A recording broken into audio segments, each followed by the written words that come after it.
আরে গিন্নি, তুমি কি এমন হাতি ঘোড়া রান্না করছো যে আমি সেই দিন বাড়ির মাথায় গিয়ে তোমার রান্নার গন্ধ পাচ্ছি। আমি বাড়িতে আছি কি নেই আর তাতেই তুমি ইচ্ছে মতো তেল মশলা দিয়ে রান্না করছো আর আমার টাকার শ্রাদ্ধ করছো। তুমি কেন আমার সাথে এমন ষড়যন্ত্র করছো বলো তো? একটু পরিষ্কার করে বলো, একটু পরিষ্কার করে বলো তো। হ্যাঁ হ্যাঁ, আমার তো আর খেয়ে দেয়ে কাজ নেই, সারাদিন শুধু তোমার পেছনে ষড়যন্ত্র করা ছাড়া। তোমাকে কে বলেছে আমি তোমার তেল আর মশলা শেষ করে দিচ্ছি? তাছাড়া তুমি কি গোলা ভর্তি করে চাল ডাল মশলা তেল রাখো নাকি যে আমি রান্নায় ইচ্ছা মতো দেবো? গোলা ভরা জিনিস এনে রাখলে যে দুদিনও টিকবে না সেটা কি আমি জানি না? তোমার যা লম্বা হাত, তা তুমি একদিনই সাবার করে দেবে। আমাকে অল্প তেল মশলা দিয়ে রান্না করতে বলবে, তার উপর যদি স্বাদ না হয় তখন আবার আমার নিন্দে করবে আমি নাকি রান্না বান্না কিচ্ছু পারি না। বিয়ের আগে আমার মা নাকি আমাকে কোনো কাজ না শিখিয়ে বিয়ে দিয়ে দিয়েছে। আমার বাবা মার 14 গোষ্ঠী তুমি তখন উদ্ধার করে ফেলো। আমি বাপু আর পারছি না তোমার সংসার করতে। তা না পারলে আমার সংসারে পড়ে থাকতে কে বলেছে? যেখানে দুচোখ যায় সেখানে চলে যাও, দেখো কেউ জোটে নাকি তোমার কপালে। তাই যাব, দরকার হলে কোনো এক ভিখারির বাড়িতে গিয়ে উঠবো। তোমার মতো কৃপণ লোকের থেকে ভিখারিও অনেক ভালো হবে। তাহলে এত দেরি করছো কেন? গেলে এক্ষুনি চলে যাও। আর এই বয়সে ভিখারি ছাড়া আর কিছুই জুটবে বলে মনে হচ্ছে না। আচ্ছা, আমি এখন বাড়ি গেলাম। 3 বাড়ি পার হয়ে চলে তো গেছিলাম, কিন্তু তোমার রান্নার ঘ্রাণ পেয়ে আবার আমাকে ছুটে আসতে হলো। ডালে বাগার দিতে গিয়ে রসুন দিয়েছি, রসুনের ঘ্রাণ পেয়েই ছুটে আসলে। কি যে একটা অবস্থা! শুধু রসুন নয়, তুমি তেলও অনেক বেশি দিয়েছো। ওই যে আমি তো দেখতে পাচ্ছি ডালের উপর কেমন তেল ভাসছে। তেল মনে হচ্ছে ওপরে ভাসছে, ওটা তেল নয়, রসুনের জন্যই এমনটা দেখা যাচ্ছে। আর তাহলে তোমাকে কে বলেছে রসুন দিতে? আর রসুন ছাড়াই ডালের বাগার দিতে? আচ্ছা বাবা, আমার খুব ভুল হয়ে গেছে। এরপরে ডালে আর কোনোদিন বাগার দেব না। বাগার ছাড়াই ডাল রান্না করে দেব, খেলে খাবে আর না হলে না খাবে। হ্যাঁ হ্যাঁ, সেটাই করো। সেটা করলেই আমি অনেক খুশি হব আর বেঁচে যাব। ঠিক আছে, আমি এখন যাচ্ছি।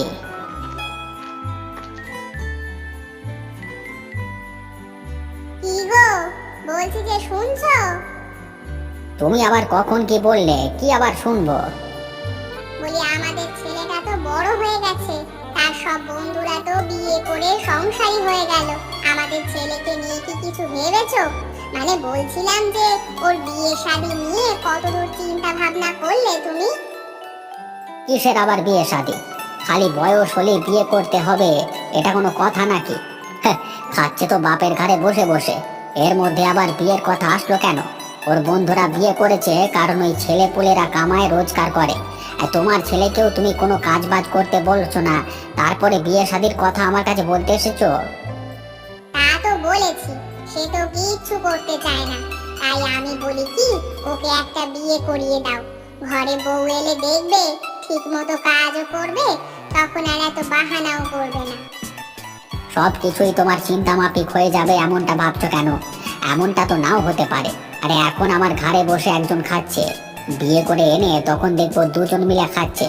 আমি তো বাবা এতটা পয়সাওয়ালা লোক না, আমার পয়সার দাম আছে। আমি শুধু শুধু দুজন মানুষকে বসিয়ে বসিয়ে খাওয়াতে পারবো না, এই বলে দিলাম। তা বলি, তোমার এই সব টাকা পয়সা কি তুমি মরার সময় কবরে নিয়ে যাবে নাকি? তোমার যা কিছু আছে সবই তো তোমার ছেলে পাবে। তাহলে এসব বাজে কথা আজ কেন বলছো তুমি? বাবা বাবা বাহ, তোমার তো দেখছি খুব উন্নতি হয়ে গেছে। স্বামীর মরবার কথা বলতে তোমার একটুও গলা কাঁপছে না। আমি বেঁচে থাকতেই এই অবস্থা, আমি চোখ বুঝলে না জানি পরের দিনে তুমি আরেকটা। বাজে কথা একদম বন্ধ করো। তুমি তোমার ছেলের বিয়ের ব্যবস্থা করো, নতুবা তোমার কপালে অনেক খারাপ কিছু আছে। তোমার সব কথা আমি মেনে নিয়ে এত বছর চলেছি, কিন্তু আমার ছেলের ব্যাপারে তুমি যদি এখন কোনো সিদ্ধান্ত না নাও আর ওর জীবনটা যদি এভাবে শেষ করে দাও, তাহলে দেখতে পাবে আমি কি করি। তুমি কি আমাকে হুমকি দিচ্ছ নাকি? তা কি করবে শুনি? কি করব সেটা সময় হলেই দেখতে পাবে। আমার সাথে যা যা করেছো তার সব কিছুই সহ্য করেছি, তাই বলে আমার ছেলের জীবনটা অনিষ্ট করে দিলে সেটাও আমাকে মুখ বুজে সহ্য করতে হবে। মা হিসাবে এটা তো আমার চরম ব্যর্থতা, আর সেটা আমি কিছুতেই হতে দেব না।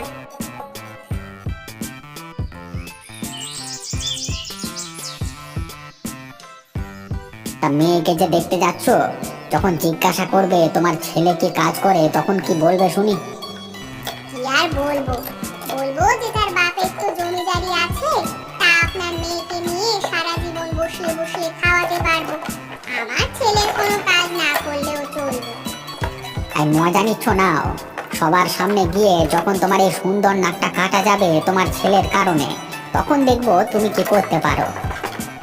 ছেলের জন্য মায়ের যদি নাক কাটা যায়, সেটা তো আর অগ্রাহ্য করা যাবে না, মেনে নিতে হবে। আমিও মেনে নেব।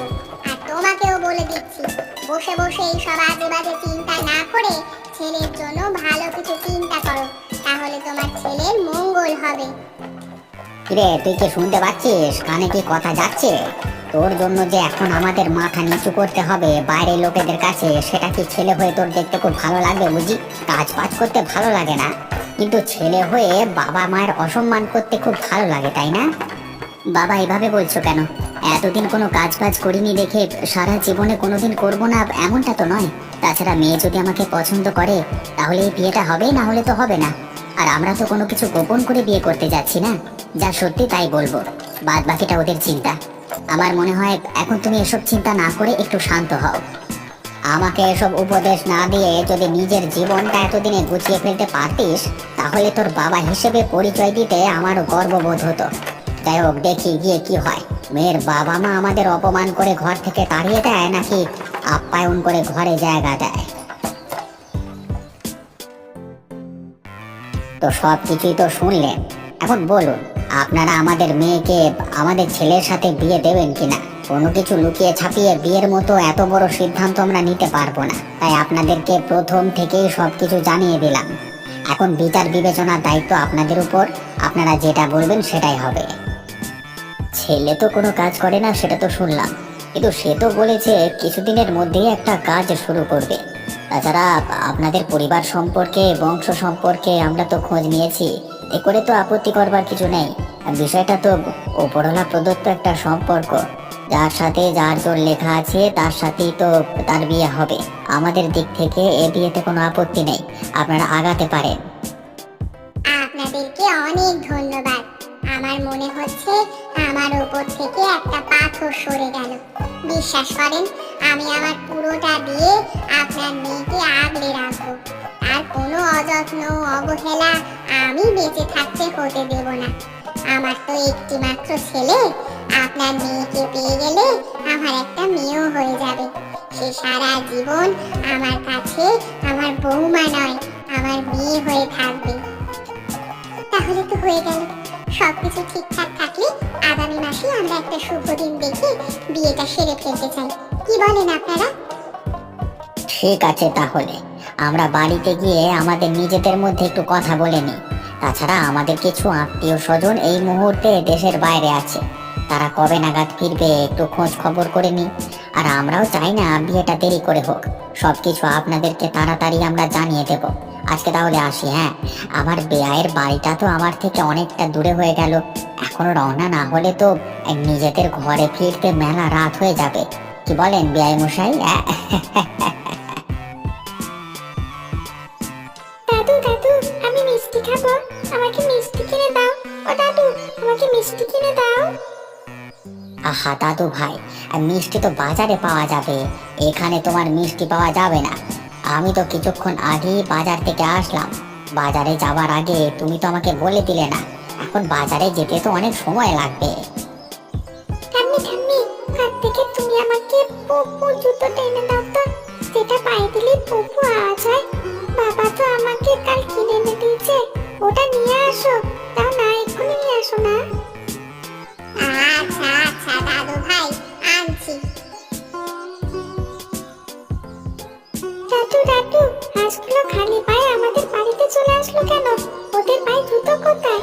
জুতো না পরলে যে ওদের ময়লা লেগে যাবে পায়ে, এটা কি ওরা জানে না? তুমি ওদের জন্য এখনই জুতো কিনে আনো না দাদু, এক্ষুনি নিয়ে এসো।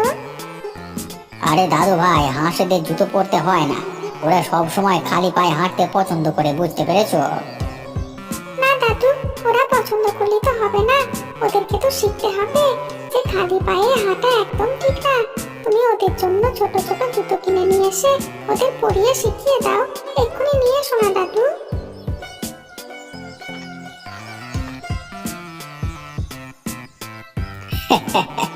ঠিক আছে দাদা ভাই, তাই করব। এখন চলো চলো, ভাত খেয়ে নেবে। কি গিন্নি, ছেলেটা এখনো কাজ থেকে ফেরেনি বুঝি? এখনো তো ফিরলো না, কি যে করে বুঝলাম না। সেই সকালে বাড়ি থেকে বের হয়ে আসে মধ্যরাতে। এত পরিশ্রম করলে কি আর শরীরটা টিকবে? আজ বাড়িতে আসলে তুমি একটু বুঝিয়ে বলো তো, এত অমানসিক শ্রম দিয়ে যাতে কাজ না করে। ও রোজগার না করলে তো আর আমরা না খেয়ে মরবো না। ওকে তুমি বরং একটু ধীরে সুস্থে কাজ করতে বলে দিও। একটাই তো ছেলে আমাদের, ওর কিছু একটা হয়ে গেলে আমি কি করব বলো তো? তুমি ভেবো না তো, আজকে আসলে আমি ভালো করে বলে দেব। তাছাড়া এখন শীতকাল চলে আসছে, এখন এত ভোরে উঠে আবার মধ্যরাত্রে বাড়ি ফেরা মোটেও ঠিক না। গ্রামের মধ্যে সেই ভোর রাত্রে